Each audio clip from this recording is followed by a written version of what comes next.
গত বছর আজকের এই দিনে আমরা হারিয়েছিলাম আমাদের প্রিয় মুফাসসিরকে আল্লামা দিলওয়ার হোসেন সাঈদী। 14/8/2023 সালে দুনিয়ার মায়া ত্যাগ করে পরকালের যাত্রী হয়ে তিনি রওনা করেন। আজ 1 বছর হয়ে গেল। 1 বছর আগে যে স্বৈরাচার শাসক তার জানাজাটি ঢাকার মধ্যে করতে দেওয়া হয়নি। আল্লাহর কি লীলা খেলা। আজ সে সরকারের এমপি মন্ত্রীরা পালিয়ে বেড়াচ্ছে। ঢাকা ত্যাগ করে নিজের জন্মভূমি মাতৃভূমি ত্যাগ করে বাহিরের রাষ্ট্রের মধ্যে চলে যেতে বাধ্য হয়েছে। কি আশ্চর্য বিষয়!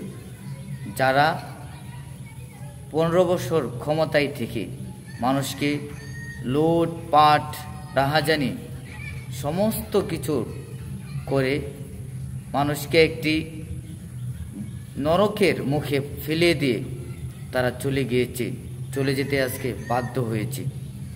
যে মানুষটির জানাজা করার জন্য তারা অনুমতি দেয়নি, সে মানুষটি ঠিকই এই জন্মভূমি এই সোনার বাংলায় ঘুমিয়ে রয়েছে, কিন্তু তাদের ঠিকানা যারা তাকে জানাজা পড়তে দেয়নি তাদের ঠিকানা এই বাংলার মধ্যে আজ হয়নি।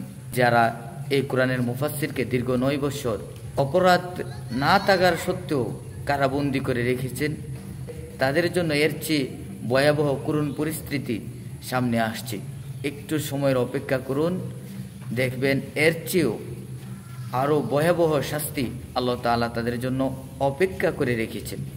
আমরা দোয়া করি আল্লাহ তাআলা যেন কোরআনের মুফাসসির আল্লামা দিলওয়ার হোসেন সাঈদী হুজুরকে তার জীবনের সকল পূর্ণগুলো আল্লাহ তাআলা কবুল করে নেন, তাকে জান্নাতের মেহমান হিসেবে আল্লাহ তাআলা কবুল করে নেন এবং তার ভুল ত্রুটিগুলো যেন তিনি ক্ষমা করে দেন।